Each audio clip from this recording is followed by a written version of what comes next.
Hello friends, வணக்கம். Welcome to Eva சமையல்.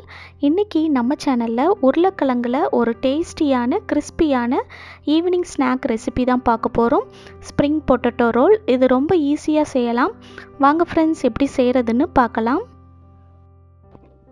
இது செய்கிறதுக்கு நான் 2 மீடியம் சைஸ் உருளைக்கிழங்கு எடுத்திருக்கேன். உங்கள்கிட்ட பேபி பொட்டேட்டோஸ் இருந்துச்சுன்னா நீங்கள் அது கூட யூஸ் பண்ணிக்கலாம். பேம்பு ஸ்டிக்கை வச்சு இதில் குத்தி விட்டுடலாம். இன்னொரு பக்கம் வர்ற மாதிரி குத்தி விட்டுக்கோங்க. நான் இந்த உருளைக்கிழங்கு தோலோடு தான் எடுத்திருக்கேன். அப்போ தான் அது நல்லா கிறிஸ்பியாக சூப்பராக இருக்கும். இப்போ இதை நம்ம கட் பண்ண ஆரம்பிச்சிடலாம். இந்த மாதிரி ஒரு எண்டிலேருந்து கட் பண்ணணும். இது கட் பண்ணுறதுக்கு நல்ல ஷார்ப்பான கத்தி எடுத்துக்கோங்க. இந்த மாதிரி மெதுவாக ரோல் பண்ணி கட் பண்ணுங்கள். கட் பண்ணும்போது அந்த பேம்பு ஸ்டிக்கில் படணும் கத்தி. அது வரைக்கும் கொஞ்சம் ஆழமாக இருக்கிற மாதிரி கட் பண்ணிக்கோங்க. மெதுவாக இந்த மாதிரி ரோல் பண்ணி விட்டு விட்டு கட் பண்ணுங்கள். உங்களுக்கு ஈஸியாக இருக்கும். அதே மாதிரி கட் பண்ணும்போது ரொம்ப தின்னாக இல்லாமல் கொஞ்சம் மீடியம் சைஸ்க்கு இருக்கிற மாதிரி கட் பண்ணிக்கலாம்.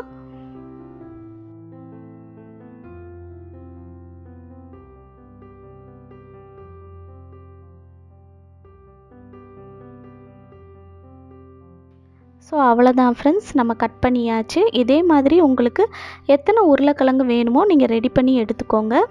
இப்போ இதை நம்ம இழுத்து விட ஆரம்பிச்சிடலாம்.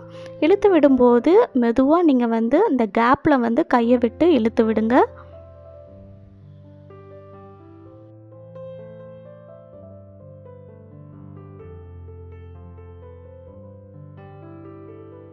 ஸோ பாருங்கள் ஃப்ரெண்ட்ஸ், அவ்வளோதான், நம்ம ரெடி பண்ணி எடுத்தாச்சு. இதே மாதிரி நீங்கள் ரெடி பண்ணி எடுத்துக்கோங்க. இதை கட் பண்ணி எடுத்ததுக்கப்புறமா தண்ணியில் போட்டு வச்சுருங்க. அப்போ தான் கலர் மாறாமல் இருக்கும்.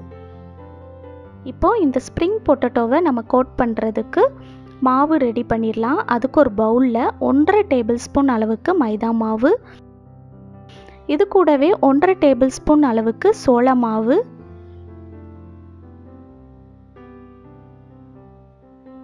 கூடவே 1/2 டீஸ்பூன் மிளகாய்த்தூள், 1/2 டீஸ்பூன் சீரகத்தூள், தேவையான அளவுக்கு உப்பு, கூடவே 1 டீஸ்பூன் சாட் மசாலா சேர்த்துட்டு இதை நல்லா மிக்ஸ் பண்ணி விட்டுறலாம். மிக்ஸ் பண்ணி விட்டதுக்கப்புறமா இதில் தேவையான அளவுக்கு தண்ணி சேர்க்கணும். நான் 1/2 கப் அளவுக்கு தண்ணி எடுத்திருக்கேன். இதை கொஞ்சம் கொஞ்சமாக சேர்த்து இதை ஒரு தண்ணியாக ரெடி பண்ணி எடுத்துடலாம். இந்த பேட்டர் ரொம்ப திக்காக இருக்கணும்னு அவசியம் இல்லை, தண்ணியாக இருந்தாலே போதும். இப்போ பாருங்கள் ஃப்ரெண்ட்ஸ், அவ்வளோதான், நம்ம பேட்டர் ரெடி ஆயிருச்சு. இந்த அளவுக்கு நல்லா தண்ணியாக இருக்கிற மாதிரி ரெடி பண்ணி எடுத்துக்கோங்க. இப்போ இதை நம்ம உருளைக்கிழங்குல கோட் பண்ணிக்கலாம். இந்த மாதிரி எல்லா சைடும் படுற மாதிரி கோட் பண்ணிக்கலாம்.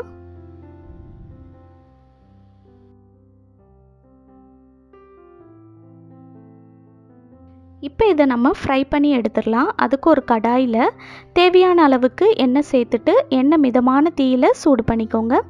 எண்ணெய் நல்லா சூடானதுக்கப்புறமா உருளைக்கிழங்கு சேர்த்துடலாம். சேர்த்துட்டு இது 2 சைடுமே நல்லா கிறிஸ்பியாக வரும். நல்லா கோல்டன் ப்ரௌன் கலரில் வர்ற வரைக்கும் நம்ம ஃப்ரை பண்ணிக்கலாம்.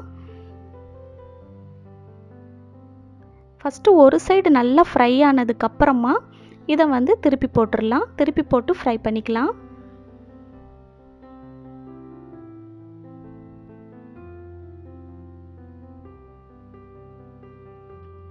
பாருங்கள் ஃப்ரெண்ட்ஸ், இது நல்லா மொறுன்னு சூப்பராக ஃப்ரை ஆகி வந்திருக்கு.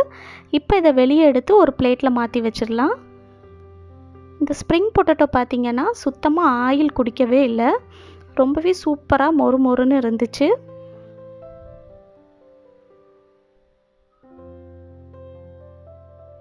இப்போ இதுக்கு மேலே தூவி விடுறதுக்கு நம்ம கொஞ்சம் மசாலா ரெடி பண்ணிக்கலாம். அதுக்கு ஒரு பவுலில் 1/4 டீஸ்பூன் உப்பு, 1/2 டீஸ்பூன் மிளகாய்த்தூள், இது கூடவே 1 டீஸ்பூன் சாட் மசாலா, 1/4 டீஸ்பூன் சீரகத்தூள் சேர்த்துட்டு இதை நல்லா மிக்ஸ் பண்ணி விட்டுறலாம்.